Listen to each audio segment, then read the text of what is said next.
بات آپ کو سنانی ہے، ذرا تھوڑی غور کریں. جو لوگ طریقت کے رستے کے مسافر ہیں نا، ان کو ذرا جلدی سمجھ آئے گی اس بات. بابا فرید الدین گنج شکر رحمۃ اللہ تعالی علیہ کے ایک مرید تھے، حضرت جمال الدین ہانسوی. بابا صاحب کو مرید سے بڑا پیار ہو گیا.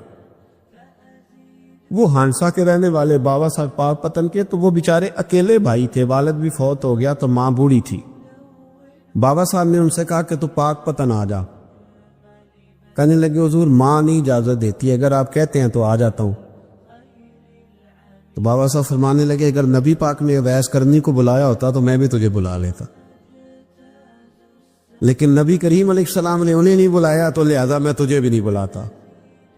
لیکن پیار بڑا تھا تو بابا صاحب کہنے لگے چل تو پاک پتن نہیں آتا تو میں تو تیرے گاؤں آ سکتا ہوں. 3 سال بابا جی مرید کی خاطر اس کے گاؤں میں چلے گئے. ان بھی پیٹو جاندے نے مرید کی خاطر، پر مرید پجاروں والا ہونا چاہیے. غریب ہوتے پھر انہوں نے راہ اوکھا لگتا ہے، پھر مشکل ہوتا ہے. چلے جاتے ہیں اب بھی چلے جاتے. ماڑا آئے تو انہوں کہنا تو جمعراتی آئی سویرے 8 بجے. ہاں تو کدھر آ گئے. تگڑا آئے تو انہوں کہنے تو بڑی لیٹ آیا، تو تے راتی خواب وچ بھی آیا سویرے. خدا بندہ یہ تیرے سادہ دل بندے کدھر جائیں. فقر بھی عیاری ہے، شہنشاہی بھی عیاری. میرے بھائی سنے، بابا صاحب نا 3 سال مرید کے ہاں چلے گئے. 3 سال ہانسا میں آپ نے قیام فرمایا. 3 سال. والدہ تو ان کی جلدی انتقال کر گئے، لیکن بابا صاحب وہیں رہ گئے. تو حضرت جمال الدین بڑے خوبصورت تھے، بڑے پیارے تھے، ویسے بھی ادائیں بڑی اچھی تھی ان کی، عالم فاضل. حضرت خواجہ بہاؤالدین زکریا ملتانی ایک دفعہ پاک پتن آئے بابا فرید صاحب کو ملنے، تو انہیں جمال الدین ہانسوی پسند آ گئے. انہوں نے ملتان جا کے بابا فرید کو خط لکھا کہ میرے سارے مرید اور خلفاء لے لے، پر اپنا جمال الدین مجھے دے دے. تو بابا صاحب نے جواب میں ایک کی جملہ کا اور بڑا شاندار کہا. کہنے لگے بہاؤالدین حد کرتے ہو، کبھی کسی نے اپنا جمال بھی کسی کو دیا ہے؟ وہ تو میرا جمال ہے، یہ بھی کبھی کسی نے کسی کو دیا ہے؟ اللہ اکبر. انہوں نے نا کوئی روحانی کشش ڈالی حضرت جمال الدین ہانسوی کے دل. تو بابا صاحب اسباق پڑھا رہے تھے شاگردوں کو، تو حضرت جمال الدین ہانسوی آ گئے. آ کے کہنے لگے حضور میں نے ملتان جانا ہے. بابا صاحب نے فرمایا کوئی کام ہے، کوئی مجبوری ہے، کوئی رشتہ داری ہے؟ سمجھ گئے بابا فرید صاحب کے معاملہ پیچھے سے گڑبڑ ہو گیا. کیا مسئلہ ہے؟ کہنے لگے حضور میں نے حضرت بہاؤالدین زکریا سے ملنا. محبت میں شراکت داری نہیں قبول ہوتی نا، باقی معافیاں مل جاتی ہیں، شراکت داری کی کوئی معافی یہ تو نے کیوں کی؟ شریک تو نے کیسے بنا لی؟ ایک در پھڑیے تے محکم پھڑیے تے ایک دے ہو کے مریے، یہ تو نے کیا کیا؟ فرمانے لگے اچھا بہاؤالدین زکریا سے ملنا ہے؟ کہا ہاں. پیار بڑا تھا بابا صاحب کا خواجہ بہاؤالدین زکریا سے، محبت بڑی تھی. فرمایا اچھا میں تیری خاطر یہاں آیا ہوں اور تو نے کوئی قدر ہی نہیں ڈالی. تو کہتے آگے جانا ہے، جا اب تو اسی کے پاس جائے گا. حضرت جمال الدین ہانسوی کہتے ہیں میں نکل آیا پر سینے کا نور سارا رخصت ہو، نہ میں ملتان جا سکا اور نہ میں بابا صاحب کا رہ سکا. 3 سال ہو گئے معافیاں مانگتے. پر بابا صاحب نے فرمایا یار میں تیری خاطر بڑھاپے میں یہاں آیا اور تو نے سوچا ہی نہیں، تو نے قدر ہی نہیں ڈالی، تو نے یہ کیا کیا میرے ساتھ.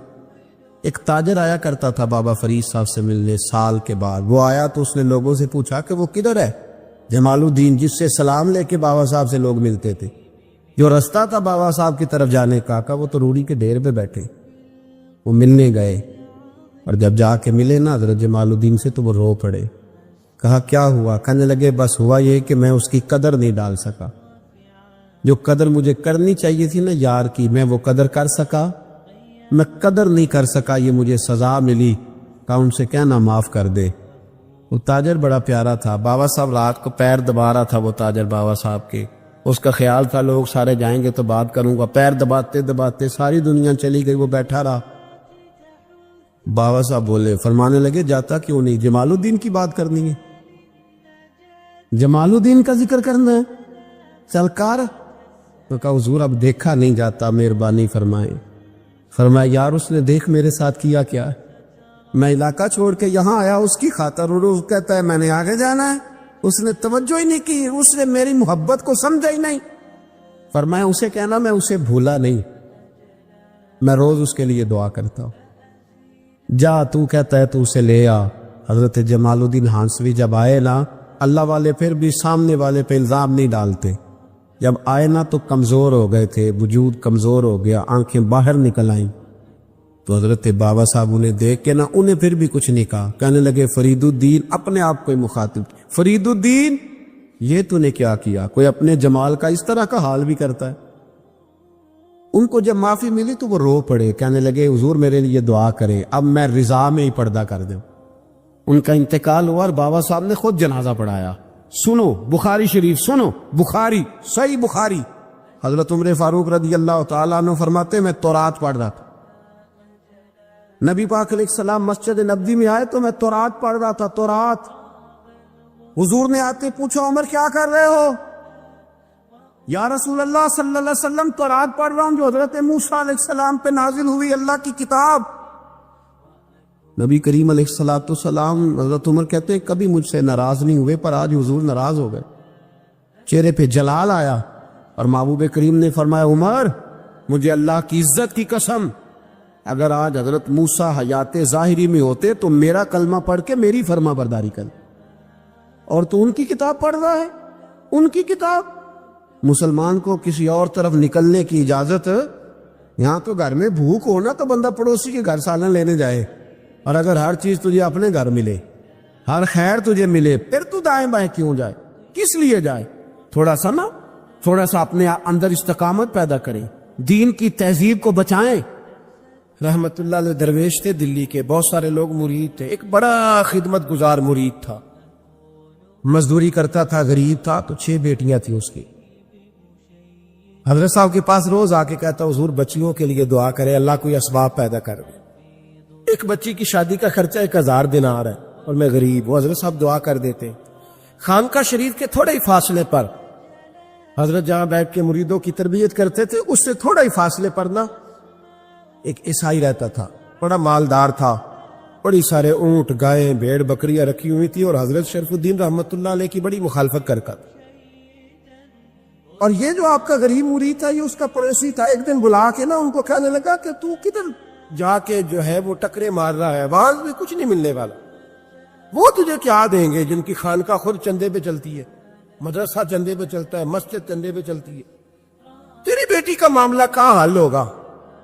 اس درویش نے کہا کہ تو میرے پیر کو نہیں جانتا، تو اجے میرا محبوب نہیں ڈٹھا، تو پتہ نہیں نا، تو اس رستے کا مسافر نہیں، تو نہیں جانتا، ان کا بس چلے نا تو وہ ہر قیمت میں میری بیٹیوں کی شادی کرا دے۔ اب وہ عیسائی تھا، کہنے لگا اچھا چلو ٹھیک ہے، اگر اتنی بات ہے نا تو جاؤ ان سے جا کے کہہ دو کہ 6 سال کے لیے میرے ساتھ معاہدہ کر لیں، وہ میرے جانوروں کو چارہ ڈال دیا کرے، 6 سال ڈیوٹی کرے، میں 6000 دینار دے دیتا ہوں۔ وہ میرے ساتھ 6 سال میرے جانوروں کو چارہ ڈالے رکھتے ہیں نا، ہم چارہ ڈالنے کی ایڈوانس پیسے دے کے، اب تو لوگ انہیں بھی غلامی بنا لیتے ہیں، بڑی تھوڑی تنخواہ دیتے ہیں، ظلم کرتے ہیں، پورا معاوضہ نہیں دیتے۔ حضرت شیخ شرف الدین کے بارے میں وہ کہنے لگا جب اپنے پیر سے جا کے کہہ کہ میرے جانوروں کو 6 سال چارہ ڈالے، میں 6000 دے دیتا ہوں، تو جو کہتا ہے ہر قیمت پہ جانے کو تیار۔ اس نے جب یہ بات کی تو مرید نے ناراض ہو گیا، وہ لڑائی ہو گئی، گربان پکڑ لیا، جھگڑا ہوا، بات بڑی دور گئی۔ اس طرح کی بات کرتا میرے حضرت کے بارے میں، میرے جیسے کہیں میں وہاں کام پہ رکھا دوں۔ جب وہ بڑی بحث ہوئی، بات محلے میں، علاقے میں پھیل گئی، دنیا نے سن لی، تو شیخ شرف الدین تک بھی پہنچ گئی۔ اس طرح جھگڑا ہوا ہے، لوگ سو گئے عشاء کی نماز کے بعد۔ حضرت صاحب نے نا سر پہ کپڑا لیا، اس عیسائی کے دروازے پہ دستک دی، وہ باہر آیا، فرمانے لگے لوگ تو سوچ سمجھ کے ملازم رکھتے ہیں، تو نے بھی تو سوچ ہی لیا ہوگا، تبھی تو مجھے آفر کی ہے، تو اپنی آفر پہ قائم ہے، واقعی مجھے رکھ لے گا اور 6000 دینار دے دے گا؟ کہنے لگا جا بابا کام کر اپنا۔ فرمایا نہیں، تو نے اتنے لوگوں میں بات کی، اتنی بحث ہوئی، تو قائم ہے؟ کہنے لگا میں تو قائم ہوں، پر آپ نے نہیں قائم رہنا۔ فرمایا میں سوچ سمجھ کے آیا۔ اس نے کہا آپ ڈیوٹی کریں کہ بھینسوں کو چارہ ڈالیں گے؟ فرمایا ایک شرط، بس جب اذان ہو جائے نا تو مجھے رب کی نماز پڑھنے کی اجازت دے دے، باقی صبح و شام جو تو کہے گا۔ اگر اس غریب کی بیٹیاں بیائی جائیں تو مجھے اور کیا چاہیے، اس کی 6 بیٹیوں کا بوجھ ہے اس کے سر پہ، تو مجھے رکھ لے۔ اللہ اکبر۔ وہ کہنے لگا چلے پہ میرے ساتھ خط بندگی کر لے، آج کل ہم اس کام کرتے، اس زمانے میں خط بندگی ہوتا تھا، غلامی کا خط، قاضی شہر کے پاس، یعنی اس کا خیال تھا کہ چلو اس کام کی بات کروں گا تو بھاگ جائیں گے، فرمایا چل میں تیار ہوں۔ قاضی تک گئے، طے ہو گیا، 6,00,000 دینار دے دیے۔ حضرت نے مرید کو بلایا، فرمایا پتر یہ لے جا میری بیٹیوں کو روانہ کر دے۔ کہنے لگا حضور یہ کیا کر رہے ہو آپ، کچھ سوچے؟ فرمایا یار جب تجھے بیٹا بنا لیا تو پھر میری پوتیاں تو لگتی ہیں نا، میرا حق تو بنتا ہے نا، جا کے ڈیوٹی کر، ان کو بیاہ دے۔ بات پھیل گئی، بادشاہ بھی عقیدت مند تھا، وہ 12,000 دینار لے کے پہنچا۔ کیا بتاؤں ان رب کے بندوں کا دل کیسا ہوتا ہے، کیا درد ہوتا ہے، کیا رنگ۔ 12,000 دینار لے کے بادشاہ آیا اور آ کے حضرت کو پیش کیے کہ حضور آپ دیں اس عیسائی کو ڈبل دیں اور جائے کام کریں۔ آپ فرمانے لگے تو پیسے دے، شرطیں نہ لگا، میرا جہاں دل کرے گا میں خرچ کروں گا، مجھے تو مزہ ہی اب آنے لگا ہے، ابھی تو لطف آ رہا ہے، ابھی تو ذائقہ آیا ہے کچھ کرنے کا، پیسے دینے ہیں تو دے، پابندی نہ لگا، جہاں میرا دل کرے گا میں۔ اس نے کہا حضور ٹھیک ہے رکھ لے۔ حضرت نے فجر مسجد میں پڑھی، جیب میں 12,000 دینار تھے، اعلان فرمایا بھی کسی اور کی بیٹی بھی بیٹھی ہے تو پیسے میرے پاس ہے۔ وہ 12,000 دینار بھی بانٹ دیا، اور 12,000 دینار بانٹ کے نا تو پھر چلے گئے کھیت میں چارہ کاٹنے۔ اس عیسائی کو کسی نے بتلایا کہ ان کے پاس تو 12,000 آیا ہے پر تجھ سے جان نہیں چھڑائی انہوں نے، وعدہ یہ ہوا تھا کہ 6 دیں گے تو جائیں گے، جب تک دیں گے نہیں تیرے گھر میں کام کریں گے۔ وہ نا چارہ کاٹ رہے تھے، حضرت صاحب تو وہاں پہنچ گیا، دور جا کے کھڑا ہو گیا، کہنے لگا بابا پہلے تو میں نے مسلمانوں کے اخلاق سنے تھے، اب تو میں نے دیکھ بھی لیے، پر یہ بتا جب 12,000 آیا تھا جان کیوں نہیں چھڑائی؟ تو حضرت چارہ کاٹتے کاٹتے رو پڑے، فرمانے لگے تو نہیں نہ جانتا یہ بیٹیاں سانجھی ہوتی ہیں، پتہ نہیں نا، میرے رسول پاک نے تو حاتم تائی کی بیٹی کے سر پہ کپڑا رکھ کے کہا تھا بیٹیاں برابر ہوتی ہیں، تو یہ نہیں پتا جب اس کی 6 بیٹیوں کی شادی ہوئی ہے میرے اندر روحانیت کتنی بڑی ہے۔ فرمایا پھر 12,000 آیا ہے تو 2-4 بچیاں پھر گئی ہیں، یہ نہیں پتا میں اندر سے راضی کتنا ہوں، میں تیری نوکری کرتا رہوں گا، پتہ نہیں اللہ کتنی بیٹیوں کو بیاہ دے گا۔ اتنا رویا وہ عیسائی کے پیروں میں بیٹھ گیا، کہنے لگا بابا میں نے تیری مخالفت کی ہے پر تیرے قریب آ کے پتہ چلا ہے تو بہت ان کے اخلاق کا مالک ہے، اور اگر تیرا یہ مقام ہے تو تجھے اخلاق سکھانے والے محمد عربی کی شان کتنی ہے گی۔ امام مالک کے پاس ایک بندہ آیا، اس نے کہا حضور میں درزی ہوں، ایک ظالم بادشاہ مجھ سے کپڑے سلواتا ہے، میں تو ظالموں کا مددگار نہیں نا، ایک ظالم بادشاہ مجھ سے، حضور میں تو مددگار نہیں نا ظالموں کا، جو فرمایا ظالموں کا مددگار بھی ظالم ہوتا ہے، تو کپڑے لے کے آتا ہے میں سی کے دے دیتا ہوں، ذمہ داری نہیں، یہ ایک آدمی دکاندار ہے، اس سے کوئی بندہ چیز خریدنے آئے گا تو تھوڑی کہے گا میں نے نہیں دے دی، تو دے گا۔ کوئی بندہ اگر کسی شخص سے کوئی کام کہتا ہے جو اس کی فیلڈ ہے، اس کا شعبہ ہے، اس کا معاش کا وہ سلسلہ ہے، کہتے یا رسول اللہ صلی اللہ علیہ وسلم ظالموں کا مددگار بھی ظالم، حضور نے فرما دیا۔ تو امام مالک سے بندے نے مسئلہ پوچھا، دل کی تختی پہ لکھنے والی باتیں ہیں، کہا حضور میں درزی ہوں، ظالم کپڑے سلواتے، میں تو مددگار نہیں نا۔ امام صاحب کہنے لگے نہیں، مددگار تو وہ ہوگا جو تجھے سوئی دھاگا فراہم کرے گا، تو پورے کپڑے سی کے دیتا ہے، تو خود بہت بڑا ظالم، تو پورے سوٹ سی کے دیتا ہے، تو بہت بڑا ظالم خود ہے۔ مددگار تو وہ ہوگا جو تجھے دھاگا دے گا، جو تجھے بٹن دے گا، جو تجھے نلکی دے گا، جو ظالم سے اتنی نفرت ظلم کر کے بنتا ہے۔ یہاں تو ہمارے زمانے میں ہیرو بن جاتے ہیں لوگ، ظالم ہیرو ہے، لوگ اس سے ڈرتے پھرتے گھومتے پھرتے، اور بہت سارے کم مزاج لوگ اس کے پیچھے ہاتھ باندھ کے پھرتے۔ ظالموں کی مدد کرنا، ظالموں کے ساتھ رہنا، یہ ظلم ہے، ظلم، یہ زیادتی ہے۔ میرے نبی پاک صلی اللہ تعالی علیہ وآلہ وسلم نے ارشاد فرمایا، یاد رکھو رب فرماتا ہے میں مظلوم کی مدد ضرور کروں گا، چاہے جلدی کروں چاہے دیر سے کروں، میں مظلوم کی مدد۔ اور حضور صلی اللہ علیہ وسلم نے فرمایا ہے، حضرت معاذ بن جبل کہتے ہیں حضور نے مجھے یمن کا گورنر بنایا، جب میں جانے لگا نا تو حضور نے بڑی نصیحتیں کی، بخاری میں موجود ہے، فرماتے جب میں پلٹنے لگا تو میرے رسول نے فرمایا معاذ ایک منٹ ٹھہر جا، ایک بات میری یاد رکھنا، اس کو نہ بھولنا۔ کہا حضور کیا؟ فرمایا دیکھنا کسی پہ ظلم نہ کر بیٹھ، کہیں تجھ سے زیادتی نہ ہو جائے۔ محبوبہ پھر حضور نے فرمایا سن میرے معاذ، میں تجھے گورنر بنا رہا ہوں، زیادتی نہ کر بیٹھنا، یا رسول اللہ صلی اللہ علیہ وسلم کیا ہوتا ہے؟ تو میرے کریم نے فرمایا جب مظلوم دعا کے لیے ہاتھ اٹھاتا ہے تو عرش کا مالک کہتا ہے فرشتوں پیچھے ہٹ جاؤ، عرش کا مالک کہتا ہے فرشتوں پیچھے ہٹ جاؤ، دروازے کھول دو۔ فرمایا مظلوم اور رب کے درمیان شے حائل کوئی نہیں۔ بڑے غور کے ساتھ سورہ مومنون کی ان ابتدائی آیات پر غور کرنا چاہیے۔ رب فرماتا ہے قد افلح المؤمنون، تحقیق مومن کامیاب ہو گئے۔ کون سے مومن؟ الذین ہم فی صلاتہم خاشعون، وہ جو اپنی نمازوں میں گڑ گڑانے والے ہیں، خشوع کے ساتھ، عاجزی کے ساتھ، انکساری کے ساتھ، ذوق کے ساتھ نماز پڑھنے والے ہیں۔ والذین ہم عن اللغو معرضون، اور وہ جو بیہودہ باتوں سے منہ پھیرنے والے، لغویات سے اپنا رخ پھیرنے والے، سنجیدہ لوگ۔ پھر ارشاد فرمایا والذین ہم للزکاۃ فاعلون، جو زکوٰۃ دینے کا کام کرنے والے ہیں۔ پھر فرمایا والذین ہم لفروجہم حافظون، اور وہ لوگ جو اپنی شرمگاہ کی حفاظت کرنے والے، اپنی شرمگاہ کی حفاظت کرنے والے۔ الا علی ازواجہم، مگر یہ کہ اپنی بیویوں پر، او ما ملکت ایمانہم، یا اپنی شرعی باندیوں پر۔ اس زمانے میں جو لونڈی خریدی جاتی تھی اس سے بھی وطی کرنا جائز تھا، اگرچہ اب لونڈیاں موجود نہیں ہیں تو یہ فعل بھی موجود نہیں، سوائے اپنی بیویوں پر یا شرعی باندیوں پر۔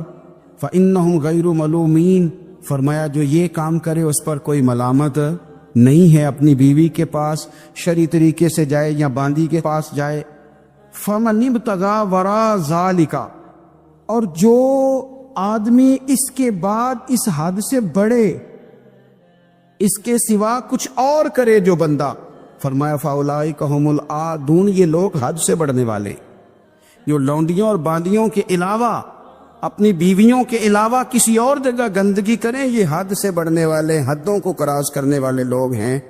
پھر ارشاد فرمایا والذین هم لاماناتہم وعہدہم راعون، اور وہ جو اپنی امانتوں اور اپنے وعدوں کی رعایت کرتے ہیں، امانتیں ادا کرتے ہیں، وعدے پورے کرتے ہیں۔ اور وہ لوگ جو اپنی نمازوں کی حفاظت کرنے والے ہیں، جن میں یہ خوبیاں آ گئیں، میرا رب فرماتا ہے نماز میں خشوع وضو حاصل ہو گیا، فضولیات سے بچ گئے، زکوٰۃ ادا کرنے والے بن گئے، شرمگاہ کی حفاظت کرنے والے بن گئے، امانتیں عہد پورے کرنے والے بن گئے، اپنی نمازوں کے محافظ ہو گئے۔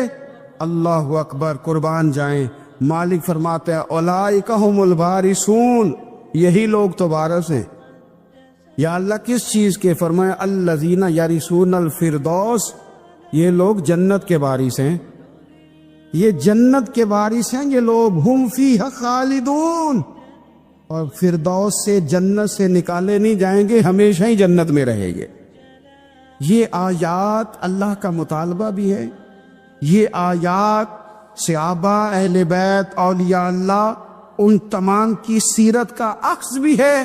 اور سب سے بڑھ کر سیدہ عائشہ صدیقہ فرماتی ہیں یہی تو آیات ہیں جنہیں اچھی طرح سمجھ لو گے تو تمہیں مدینے والے کے اخلاق بھی سمجھ میں آ جائے، حضور کے اخلاق بھی تمہیں سمجھ میں آئے۔ بڑے غور کے ساتھ سورہ مومنون کی ان ابتدائی آیات پر غور کرنا چاہیے۔ رب فرماتا ہے قد افلح المؤمنون، تحقیق مومن کامیاب ہو گئے۔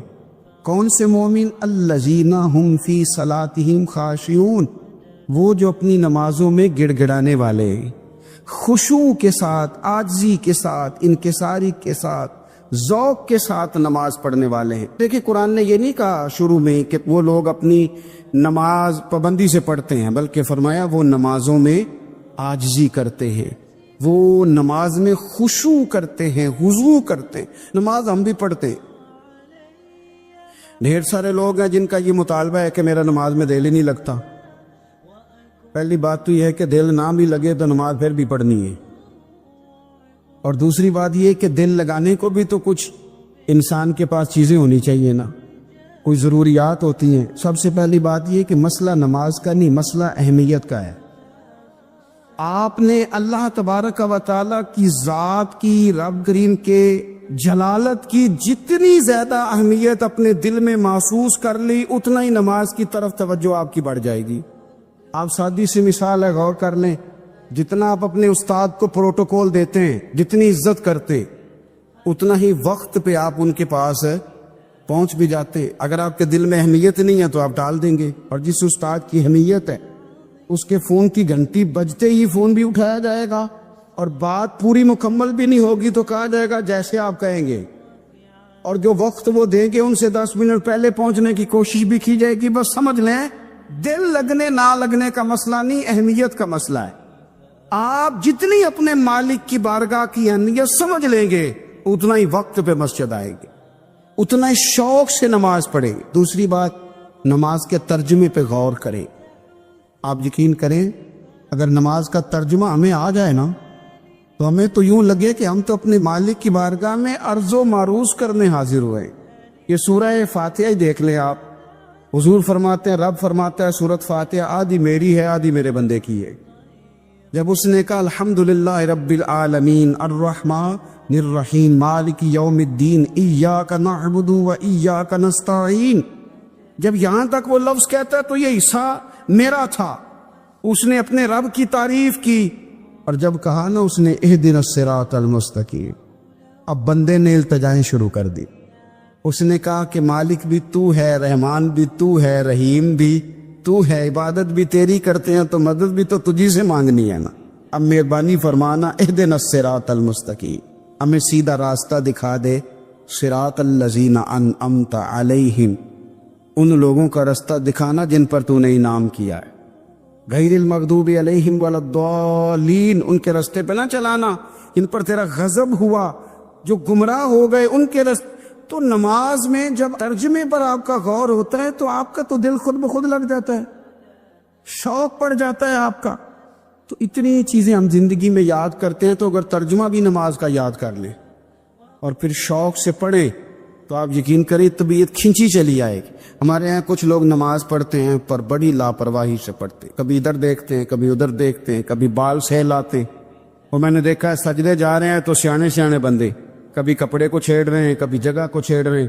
میرے نبی کریم صلی اللہ تعالی علیہ وسلم نے فرمایا ان لوگوں کا کیا حال ہے جو اپنی نماز میں نظریں آسمان کی طرف اٹھاتے ہیں، رکوع سے اٹھے تو اوپر دیکھنا شروع کر دیا، کیا حال ہے ان کا۔ اور پھر حضور نے ایک موقع پر تو سختی فرمائی، فرمایا جو نماز پڑھتے اپنی نظریں آسمان کی طرف اٹھاتا ہے وہ باز آ جائے، ورنہ ایسا نہ ہو کہ رب اس کی آنکھیں ہی چھین لے، باز آ جائے اس کام سے۔ خشوع کے ساتھ نماز پڑھے، عاجزی کے ساتھ نماز پڑھے، اس کا دل لگا ہوا ہو نماز کے اندر۔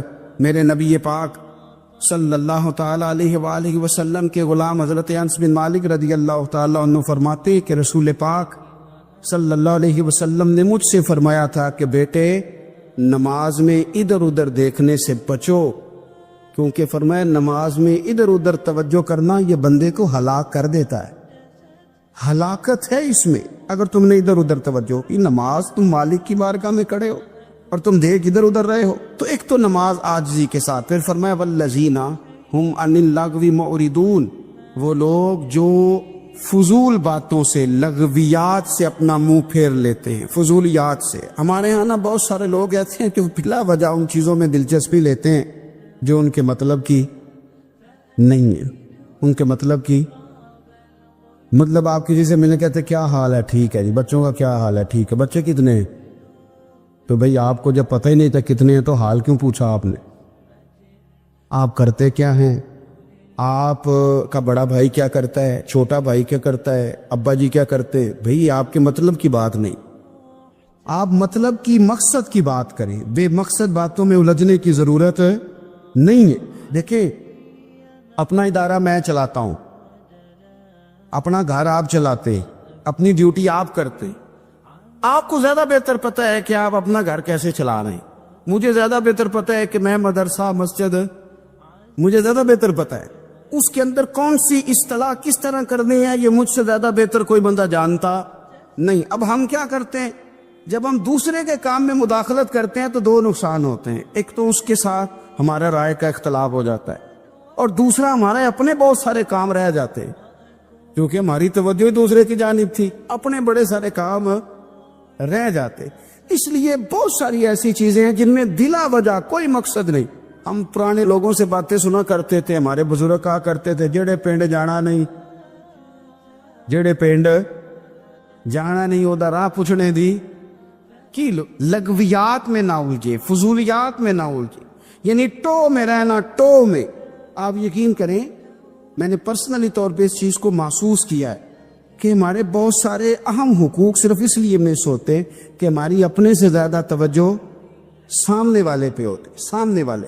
میں نے دیکھا بڑے بڑے عجیب سوال اور بڑے بڑے انوکھے سوال, مطلب یہ کہ اتنی لمبی چوڑی, اور لوگوں کو بڑا پتہ ہوتا ہے یہ فلاں آدمی جو ہے اس کے بچے کتنے ہیں, وہ بیاہ ہے کہاں پہ, کس کس علاقے میں ان کی شادیاں ہوئی ہیں. اتنی تفصیلات کی ہمیں ضرورت نہیں ہے. ہم سے تو ہمارے بارے میں پوچھا جائے تو ہمیں اپنا معاملہ بڑا صاف ستھرا. دیکھیں کیا سونی بات کی مدینے والے رسول, قربان جائیں حضور کے جملوں پر. ایک شخص نے پوچھا حضور سونا اسلام کون سا ہے, خوبصورت مسلمان کون ہے؟ تو نبی پاک صلی اللہ علیہ وسلم نے فرمایا وہ خوبصورت مسلمان ہے جو بات اس کے مقصد کی نہیں, بے معنی ہے وہ بات وہ چھوڑ دے.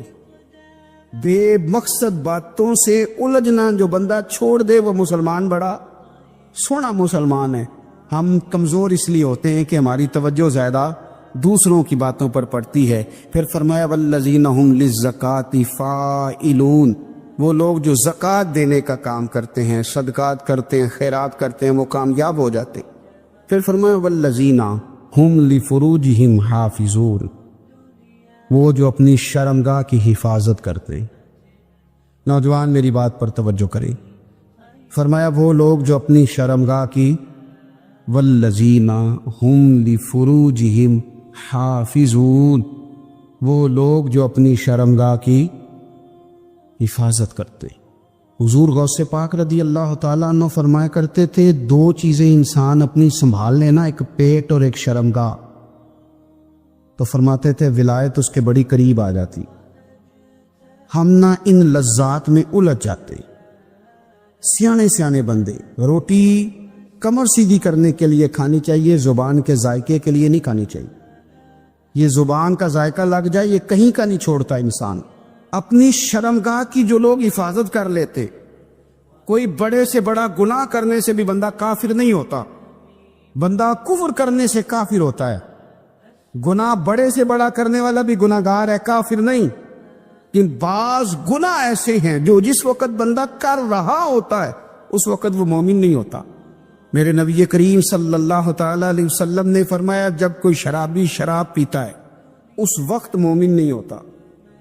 جب کوئی چور چوری کرتا ہے تو اس وقت مومن نہیں ہوتا, اور جب کوئی زانی زنا کرتا ہے تو تب وہ مومن نہیں ہوتا. اتنی دیر کے لیے اس کے دل سے ایمان نکال لیا جاتا ہے. یہ جو ہمارے لڑکے بن سمر کے نکلتے ہیں, یہ جو میک اپ کا خرچہ لڑکیوں کے برابر لڑکوں کا ہوتا جا رہا ہے, یہ جو لڑکے بھی رات کو چہرے پر کریم لگا کر کے سوتے, یہ بتا سکتے ہیں کہ مقاصد کیا ہے؟ بتا سکتے ہیں؟ یعنی بچے بھی بغیر شیمپو کے بال نہیں دھوتے. مثلا کیا کرنا ہے آپ نے اس کا, بڑی بڑی قیمتی چیزیں جو ہیں وہ آپ نے رکھی ہوئی ہیں, مقصد کیا ہے؟ یہ جو ہمارے بچے بن سنور کے نکل رہے ہیں تو کیا دعوت دے رہے ہیں سوسائٹی کو؟ شارٹ نکرے پہن کے جو نکلے ہوئے, اریاں لباس پہن کے نکلے ہوئے. اقبال نے کہا تھا دیار مشرق حوث میں غلطاں, شباب اریاں شراب اسیاں, جسے بھی دیکھو غری کے اسیاں. ہم ایسی تہذیب کیا کریں گے؟ شباب اریاں, تم نے اپنی جوانی ننگی کر ڈالی ہے ساری معاذ اللہ. کن مقاصد کے لیے؟ میں وہ اعداد و شمار بتا نہیں سکتا. ہمارے ہاں گاند سستا ہو گیا ہے, لوگوں نے گناہ تک پہنچنا آسان بنا دیا ہے. آپ دیکھ لیں گندگی دروازے پہ اور گند موبائل میں. کیسے بچائیں ان بچوں کو, کیا کریں؟ کلیجے پھٹتے. ابھی باتیں سوچتے ہیں تو سوچتے ہیں آنے والی نسل کو کہاں لے جائیں, کہاں چھپائیں, کیا ایسا کریں کہ یہ بچ جائیں. خدا را قربان جائیں حضرت عثمان غنی پر. مصنف ابن ابی شیبہ میں صحابہ فرماتے حضرت عثمان غنی نا بڑے مالدار تھے. مال آتا ہے تو لوگ عیاش نہیں ہو جاتے. مال آتا ہے تو لوگوں کی خواہشات بہت بڑھ نہیں جاتی. بڑے مالدار تھے, مالدار بھی تھے اور سونے بھی بڑے تھے. حضرت اسامہ بن زیاد کہتے ہیں میں نے زندگی میں اتنا سونا بندہ نہیں دیکھا جتنے حضرت عثمان غنی خوبصورت تھے, پیسہ بھی حسن بھی.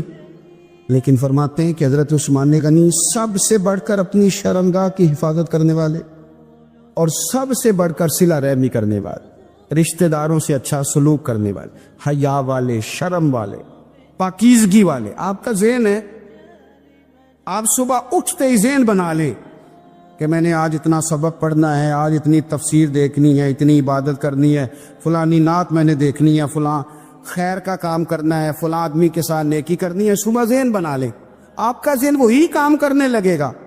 لیکن اگر صبح اٹھتے ہی ذہن میں گندگی ہے, رات کو سوتے ہی معاذ اللہ ذہن میں وسوسے ہیں, تو سارا دن وہی چکی چلے گی, وہی انداز رہے گا. تھوڑا سا آپ کو اس کی نگرانی کرنی ہے, تھوڑا سا. ایک بڑی خوبصورت بات, امام اعظم ابو حنیفہ کے ایک شاگرد گزرے امام محمد رحمۃ اللہ علیہ, خوبصورت بڑے تھے, کچھ خوبصورت تھے, کچھ سونا, کچھ منہ دا میٹھا, کچھ پیارے بڑے تھے, کچھ ان کا انداز یہ تھا کہ نفاست پسند بڑے تھے, بڑے نفیس تھے. نکلتے تھے تو تنہا نہیں نکلتے تھے. ایک دفعہ بغداد میں تشریف لائے تو بغداد سے انہوں نے ایک بستی اور میں جانا تھا, تو وہاں یہودیوں اور عیسائیوں کا بڑا غلبہ تھا. تو امام محمد رحمۃ اللہ علیہ فرمانے لگے یہودیوں عیسائیوں کے بیچ سے گزرنا ہے تو کوئی یہی نہ سمجھے کہ ان کے تو پلے کچھ نہیں. کہنے لگے سونے گھوڑے لاؤ عربی نسل کے. 30 شاگرد ساتھ تھے, ان کو بھی ساتھ تیار کیا. عربی نسل کے 30 گھوڑے اور 30 شاگرد, ان کو کہا بھی دستاریں درانا اونچی باندھنا. تو دستاریں بھی باندھی انہوں نے, کلے والی بڑی خوبصورت. شاگردوں کو بھی جبے پہنائے, خود بھی جبہ پہنا, سفید رنگ کی اعلیٰ نسل کی گھوڑی آگے آگے, پیچھے 30-32 شاگرد. اور جب آپ گزرے نا بغداد کے آگے اس علاقے سے, یہاں یہودی عیسائیوں کی بھی کثرت تھی. عورتوں کی عادت ہوتی تھی پرانے زمانے میں مہمان دیکھنے کے لیے چھتوں پہ چڑھ جاتی, کچھ اپنے دروازے پہ کھڑی ہو جاتی, کچھ دیکھتی کھڑکیوں میں سے کہ گزر رہا ہے کوئی مہمان. تو یہودیوں کی عیسائیوں کی بہت ساری عورتیں چھتوں پہ چڑھ گئیں. تو مسلمان نعرے لگانے لگے امام محمد آ گئے, امام محمد آ گئے. کچھ پہلے ہی بڑے حسین تھے, پہلے ہی بڑے خوبصورت تھے, کچھ حضور کی سنت کا نور چڑھا ہوا تھا, کچھ دائیں بائیں شاگرد تھے, پھولوں کی پتیاں گر رہی تھی. تو جب محمد محمد کے نعرے لگنے لگے نا, تو ان عورتوں نے امام محمد کا جلوہ دیکھا.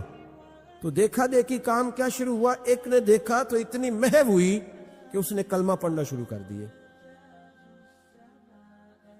اس سے کلمہ سن کے تو دوسری نے بھی پڑھا, تیسری نے بھی پڑھا, چوتھی نے بھی پڑھا. بیبیاں بلند آواز سے مسلمان ہونے لگی.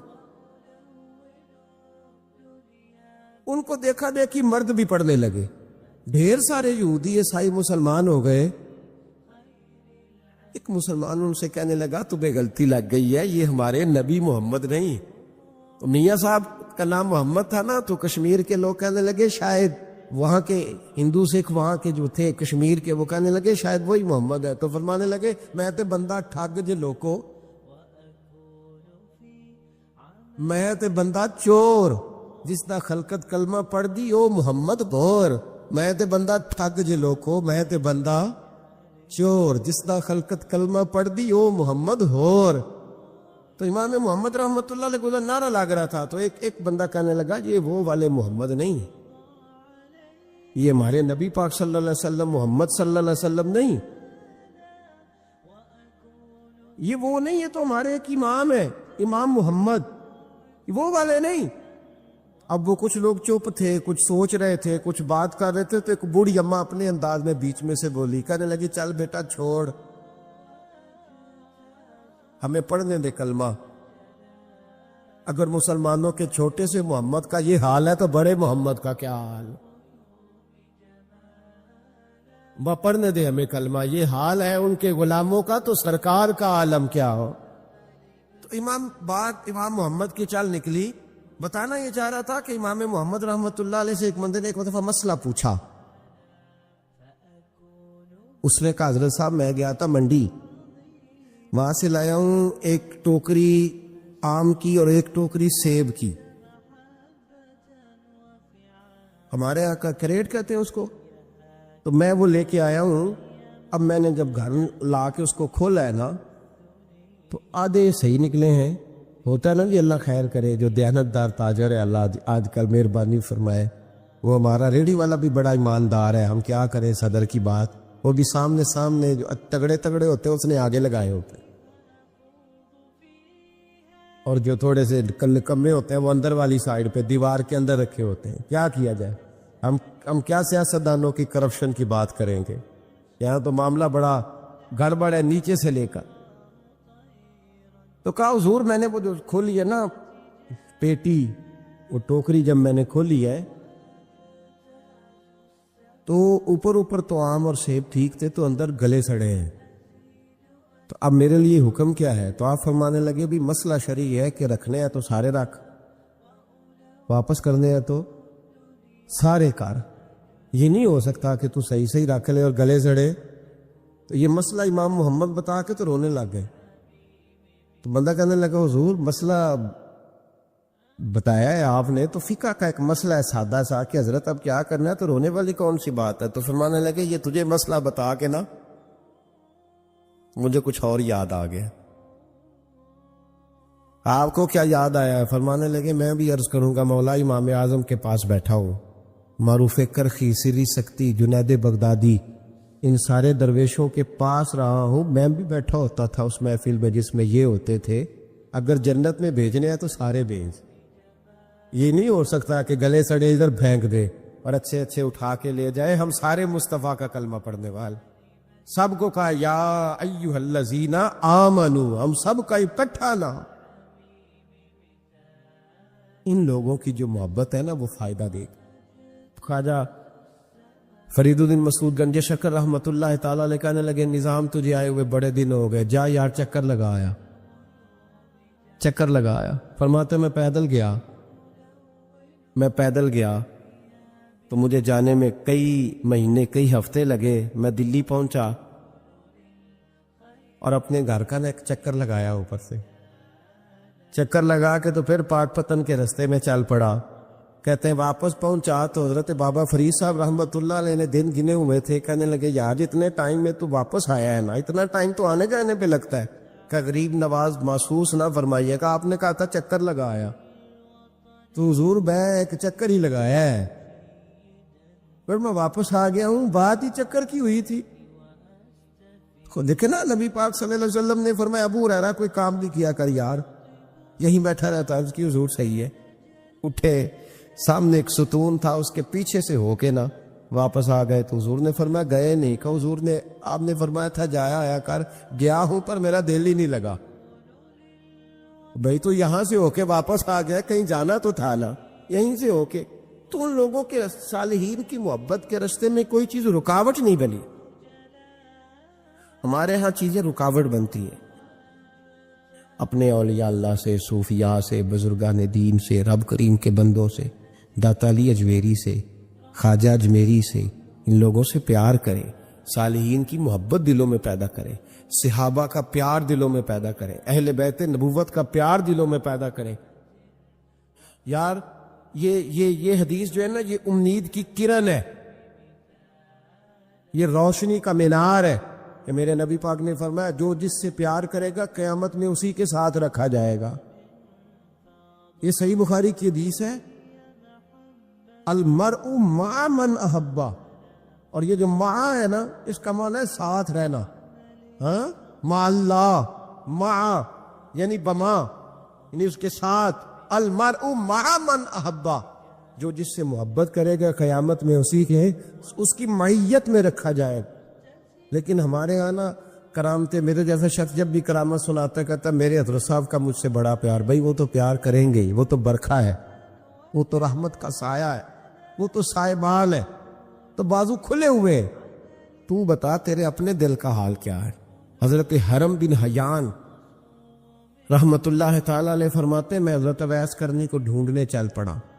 ڈھونڈنے بھی اسے نکلا جسے کسی نے نہیں ڈھونڈا, اور جو کبھی کسی کو نہیں ملے. حضرت اویس کرنی یہ فکرہ کسی درویش نے نا حضرت اویس کرنی کے لیے کہا ہے، یہ فکرہ پورا فیٹونی پہ آتا ہے، اسی کسی دے کچھ نہیں جلگ دے تے نہ کوئی ساڈا دردی، کوئی جرانہ نہیں، کوئی دوستانہ نہیں۔ حضرت ویسے کرنی کا مزار بھی کنفرم نہیں کہ کدھر ہے، بس اسی کسی دے کچھ نہیں لگ دے، کیا ضرورت ہے، بس ٹھیک ہے۔ اپنا جو ہے انداز سارے زمانے سے علیحدہ کر کے رکھا انہوں نے، علیحدہ، الگ تھلگ۔ تو حضرت خواجہ ویس کرنی کو ڈھونڈتے ڈھونڈتے کہتے ہیں میں گیا، کرن گیا، انہیں دھرم بھی نہیں، یہ داتا صاحب نے اس کو لکھا ہے، فرماتے ہیں میں گیا تو مجھے لوگوں نے کہا وہ تو حج کرنے چلے گئے۔ کہتے جب میں مکے گیا تو میں نے لوگوں سے پوچھا ویس کرنی آئے تھے، کہنے لگے ہم تو نہیں جانتے۔ یہ تو میرے جیسے لوگ ہوتے ہیں نا، جن کی تصویریں زیادہ نکلتی ہیں تو جن کی ویڈیو زیادہ ہوتی ہے تو لوگ زیادہ جاننے لگتے ہیں، ورنہ رب کریم کے بندے تو چھپے ہوئے، چکر میں پڑے ہی نہیں۔ کون اویس کرنی؟ تو انہوں نے کہا کہ حضرت اویس کرنی، چہرے پر برس کے داغ ہیں، کمزور سا وجود ہے، داڑھی زیادہ گھنی نہیں۔ جب حالات بتائے تو کہنے لگے اس طرح کا ایک شخص آیا تھا، اس نے طواف کیا تھا، پہلے بھی دنیا کرتی ہے پر جب اس نے کیا ہے نا تو اس کے طواف نے وہ خود بھی رویا ہے اور بھی بڑے روئے ہیں۔ وہ جب حجر اسود پہ آیا ہے تو رنگ بدلتا دیکھا ہے۔ کہا وہ کدھر گئے؟ کہنے لگے پورا نہیں پتا، اتنا ضرور خبر ہے کہ ان کے انداز بتاتے تھے کہ اب مدینے جائیں گے۔ جناب حرم بن حیان کہتے ہیں پھر میں مدینے گیا، میں نے خواجہ اویس کو ڈھونڈا،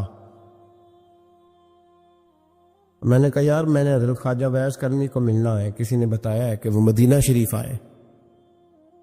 تو لوگ کہنے لگے ہم نہیں جانتے وہ کون ہے، لیکن نا دنیا جان گئی، دنیا میں بڑا کچھ ہو گیا، بائی نیم لوگ جاننے لگے، ہوٹلوں پہ پہچاننے لگے، سڑکوں پہ پہچاننے لگے۔ لیکن بات تو یہ ہے کہ جن کو پہچاننا چاہیے اگر وہ پہچان لیں پھر تو بڑی بات ہے، پھر تو بڑی بات ہے۔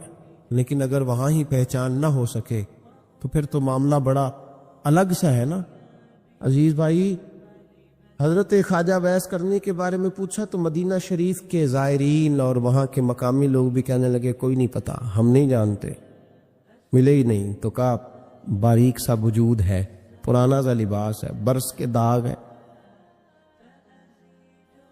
چہرے پہ داڑھی زیادہ گھنی نہیں، کسی کو پاس نہیں بٹھاتے۔ اور پھر ایک جملہ اور کہا، سنا ہے روتے ہیں تو بڑے درد سے روتے ہیں، سنا ہے بھیگی رہتی ہیں پلکیں، سنا ہے ان کی پلکیں بھیگی رہتی ہیں۔ میں 2-4 دن پہلے کسی سے سن رہا تھا شعر، اس نے کہا تھا ایک واری میری آنکھیاں تو انہوں نے اتھرو پونجے سن، ہن چسکا پہ گیا رونے دا، ہر ویلے یا ہوزاری ہے۔ کہتے ہیں کہ وہ اس طرح کی اس کی کیفیت ہے۔ کہتے ہیں میں نے کہا یار وہی تو ویس کرنی تھے، کدھر گئے؟ کہنے لگے کوئی خبر نہیں، جب وہ آئے ہیں تو ان کے آنے کا انداز ہی نرالا تھا، سسکیاں اور آہیں نکل گئیں اس شخص کی جب وہ مدینے آیا۔ حضرت حرم بن حیان کہتے ہیں میں ڈھونڈتا رہا، تلاش کرتا رہا، پھر میں ان کو ڈھونڈتے ڈھونڈتے عراق میں آیا تو نہر فرات کے کنارے ایک کمزور سے آدمی کو ریت کے ٹیلے پر بیٹھ کے وضو کرتے دیکھا۔ کہتے ہیں جب ان کا وضو مکمل ہوا تو میں نے کہا السلام علیکم، تو کہتے انہوں نے چہرہ نہیں پھیرا، وہیں بیٹھے بیٹھے کہنے لگے وعلیکم السلام یا حرم بن حیان، یا حرم بن حیان وعلیکم السلام۔ کہتے میں نے کہا کہ من انت، آپ کون ہے؟ تو کہنے لگے وہی ہوں جسے تم مکے اور مدینے ڈھونڈتا رہا۔ تو کہتے میں نے کہا حضور آپ میرا نام کیسے جانتے ہیں؟ بڑا خوبصورت جملہ ہے، اللہ کرے آپ کو جی یاد رہے، سبق کبھی نہ بھولنا، یہ سبق کبھی نہ بھول۔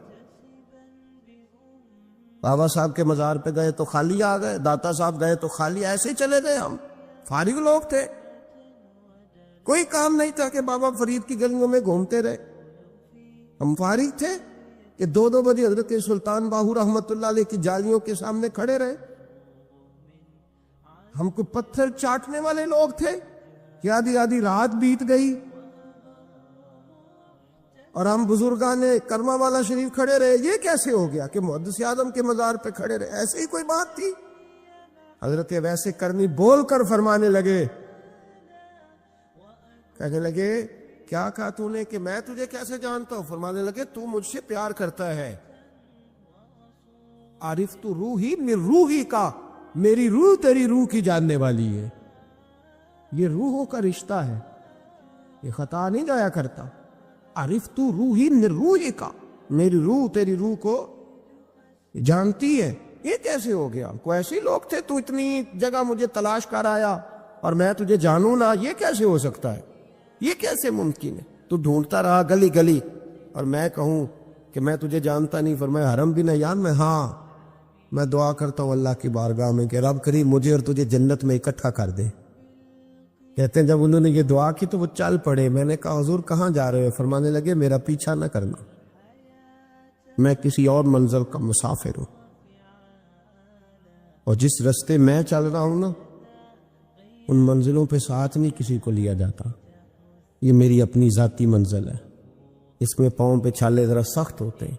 ہر آدمی کا کام نہیں یہاں چلنا، تو مجھے تنہا رہنے دے اور مجھے اپنی مرضی سے چلنے دے۔ کہتے میں نے منت کی تو کہنے لگے بس تو نے جد و جہد بڑی کی تھی تو تیرے ساتھ ملاقات کر لی، تجھے پہچان لیا، تیرے ساتھ بات کر لی، ورنہ میں کہہ چکا ہوں اسی کسے دے کچھ نہیں لگ دے۔ اسی لیے میں نے حضرت غالباً امام شورانی رحمۃ اللہ علیہ کے حوالے سے پڑھا ہے کہ قیامت کے دن جب حضرت ویسے کرنی جنت میں جائیں گے تو ممکن ہے اس وقت بھی لوگوں کو دیدار نہ کرایا جائے،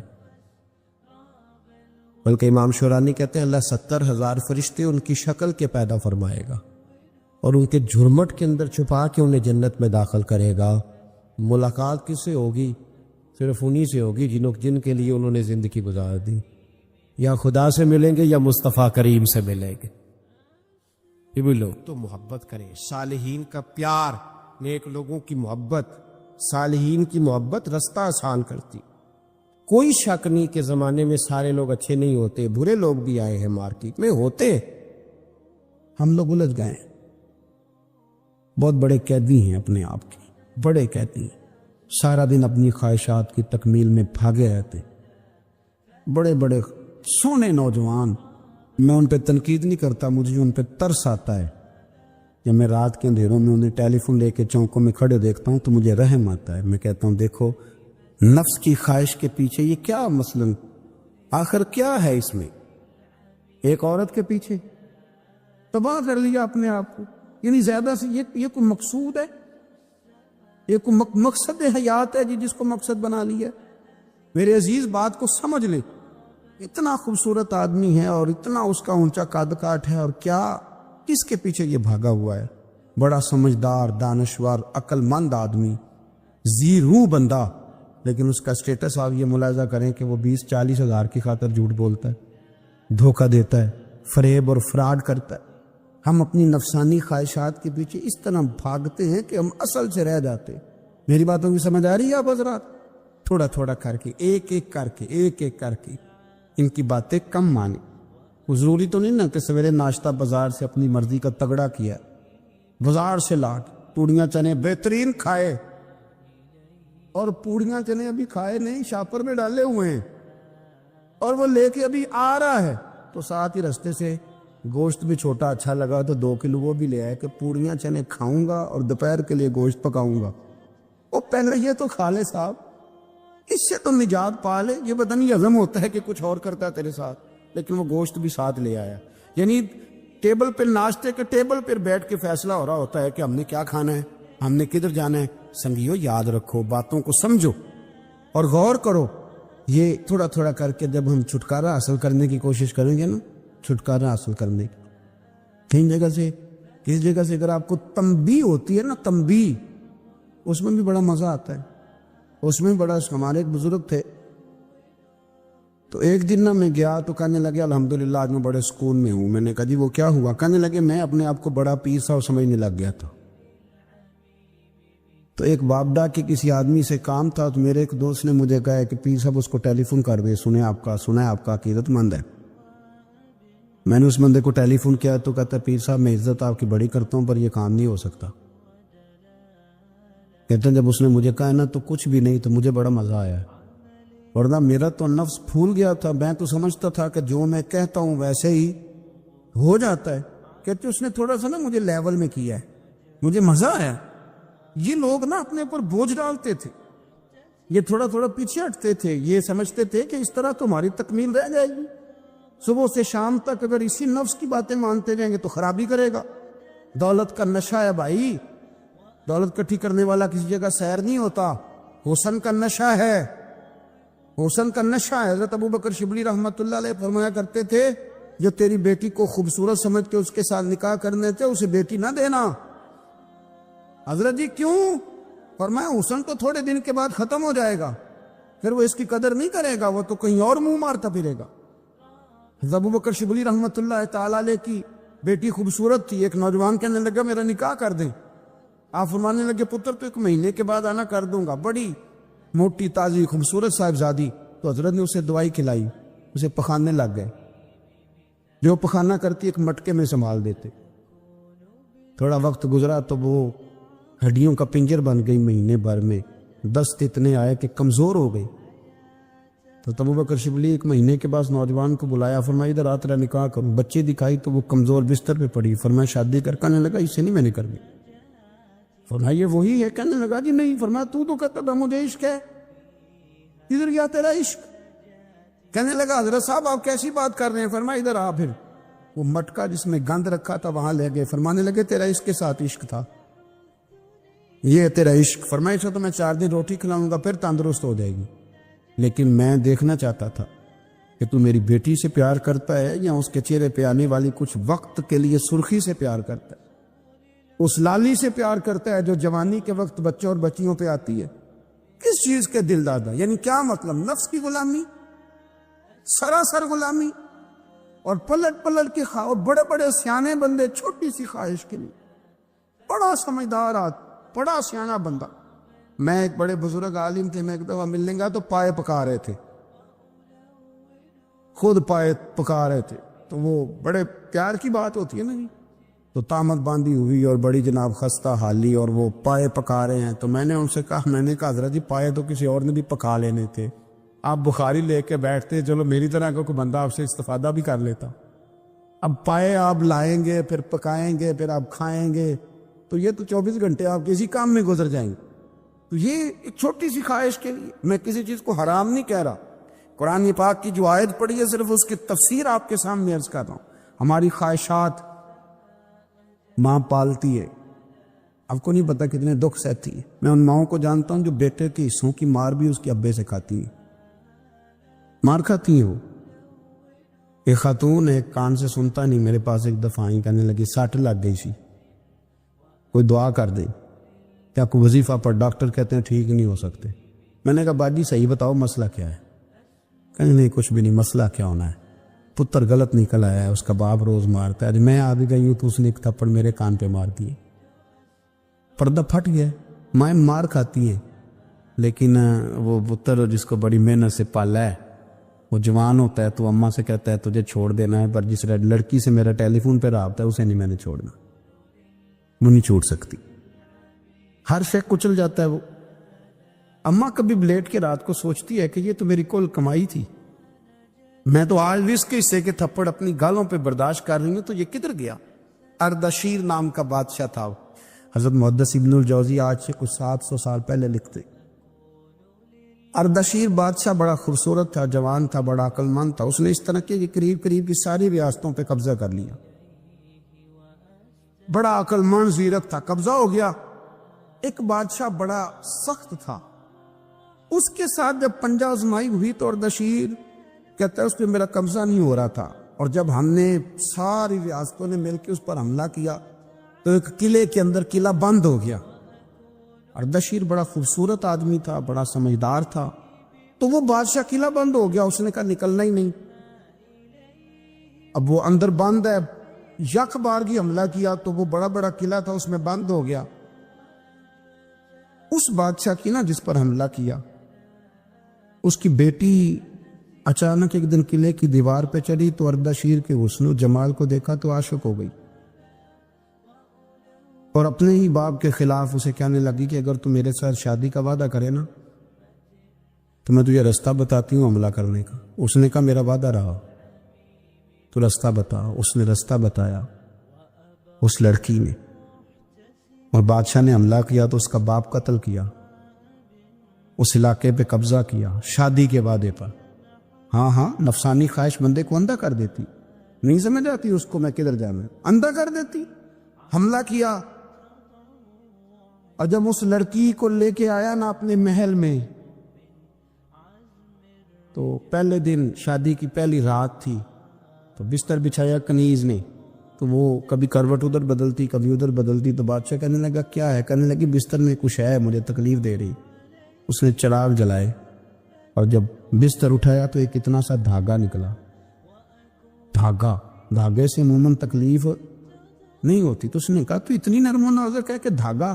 کہنے لگی میرا باپ نا میرے ساتھ اتنا پیار کرتا تھا کہ روز میرا بستر بھی خود بچھاتا تھا، اور اس نے آلہ رکھا ہوا تھا، وہ ناپتا تھا کہ کوئی پایا اونچا نیچا تو نہیں، میری بیٹی کا بیلنس سوتے وقت خراب نہ ہو جائے، اور میرے لیے گوشت اور کپڑے بھی خود پسند کر کے لاتا تھا، کھانے پینے کا خود خیال کرتا تھا۔ اردشیر کہنے لگا اچھا وہ اتنا پیار کرتا تھا، اور پھر تو نے اس کے ساتھ کیا کیا؟ کہنے لگا بلاؤ کنیزوں کو بلایا، فرمایا اس کو اٹھاؤ اور جلاد کے پاس لے جاؤ، اسے کہو کہ اس کے بال ایک گھوڑے کے ساتھ باندھے، پیر دوسرے گھوڑے کے ساتھ باندھے، اور ایک گھوڑا ادھر بھگا دے، کدھر بھگا دے، یہ جس کے باپ نے اتنا پیار کیا، یہ نفس کی اتنی غلام ہے کہ اس کی وفادار نہیں رہی تو میری وفادار کیسے بنے؟ اس نے اتنے نازوں سے پالا کہ دھاگا اسے برداشت نہیں۔ او یارو یاد رکھو، اگر نفس کی غلامی کرو اور بڑے بڑے وفاداروں کو چھوڑ کے غلامی کرو تو پھر کہو وفادار مل جائیں، کوئی بول لڑا نہ بول بیٹھی ہوں دے خصم ناراض بڑ بولیاں دے، کہاں سر کھائے تے بول بول ٹھنڈ پائے، بڑے فرق نہیں سجنا بولیاں دے، جڑیاں خصماں دی وچ رضا وسن، پاگ جاگ جاندے انہاں گولیاں دے، آپ ادلیاں نو سردار پین تکے تے شرما والیاں نو چوٹے ڈولیاں دے۔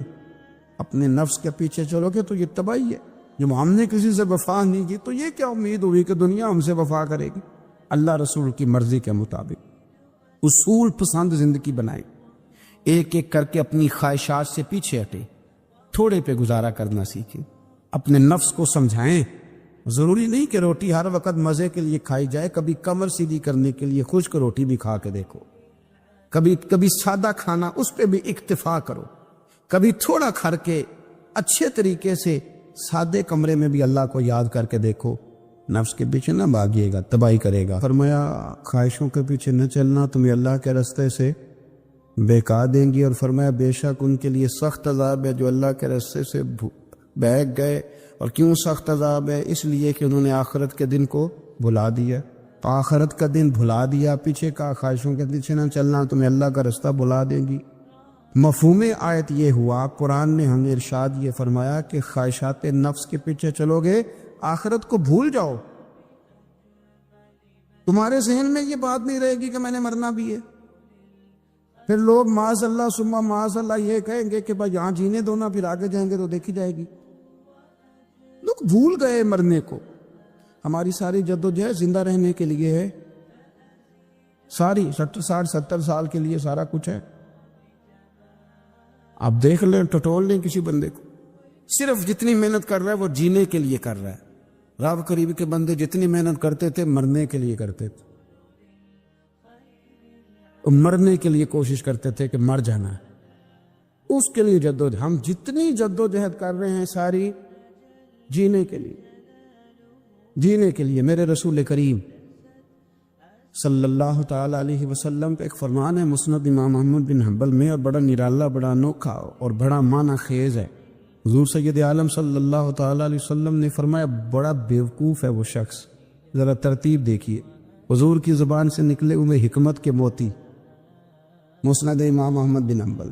فرمایا وہ بڑا بیوقوف بندہ ہے جو چلتا اپنی خواہشات نفس کے پیچھے ہے۔ الوداع اٹھ چلیے ساتھی، ٹوٹی گونجے اڈاروں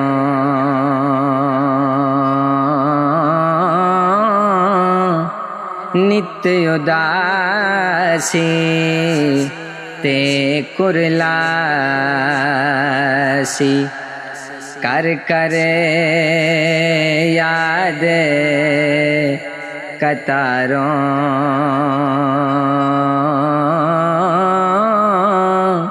نت اداسی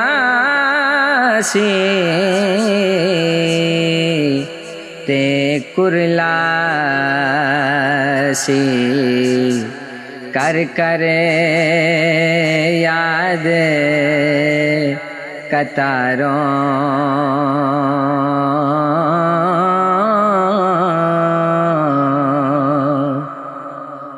آسے آسے عمرے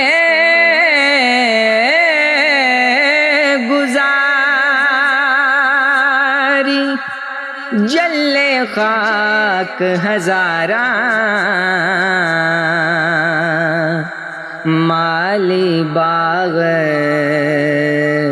نہ ویکھن دیندا آیاں جدوں بہاراں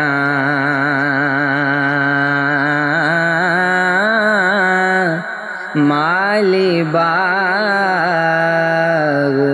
نہ ویکھن دیندا آیاں جدوں بہاراں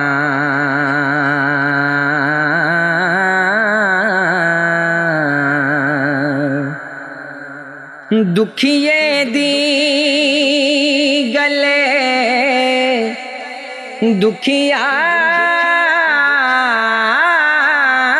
سنے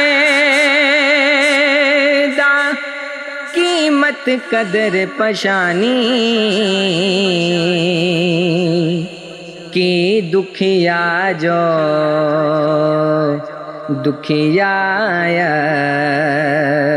گے دسے نہیں کہانی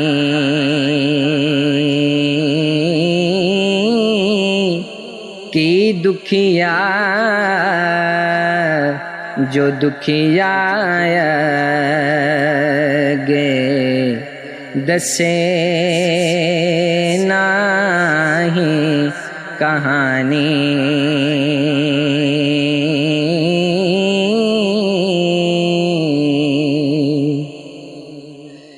جوں دکھیے نو دکھیا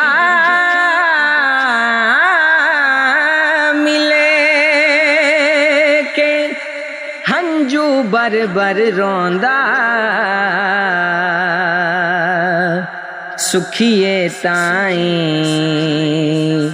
تک کے سکھیا ایسا خوش نہ ہوندا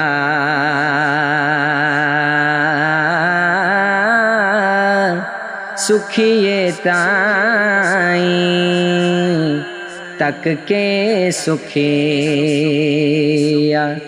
ایسا خوش نہ ہوندا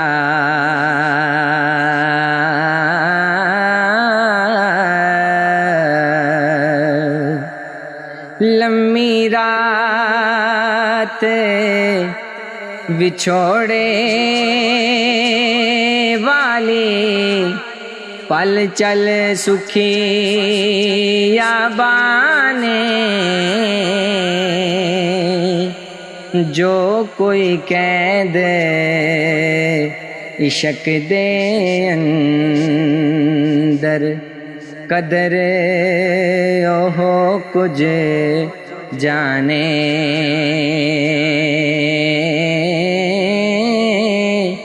جو کوئی قید عشق دے اندر قدر اوہو کچھ جانے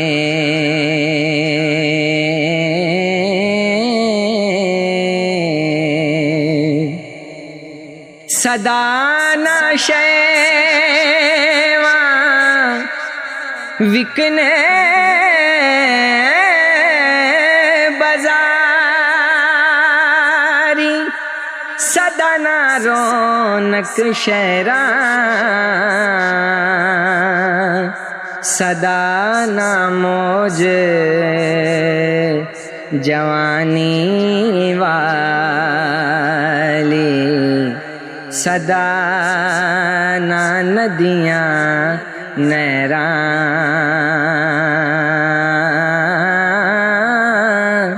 صدا نہ موج جوانی والی صدا نہ ندیاں نیراں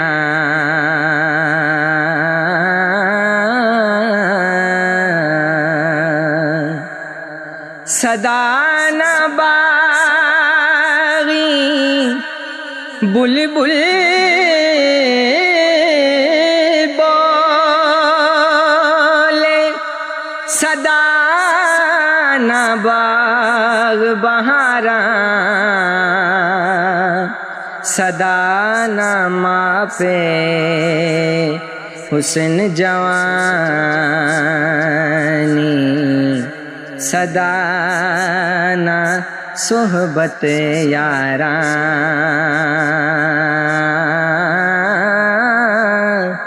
صدا نہ ماپے حسن جوانی